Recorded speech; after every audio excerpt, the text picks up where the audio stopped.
Sambahin ang ngalan mo,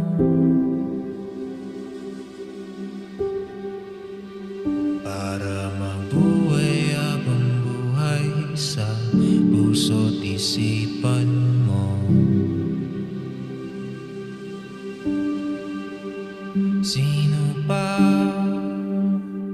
ako para mapansin mo?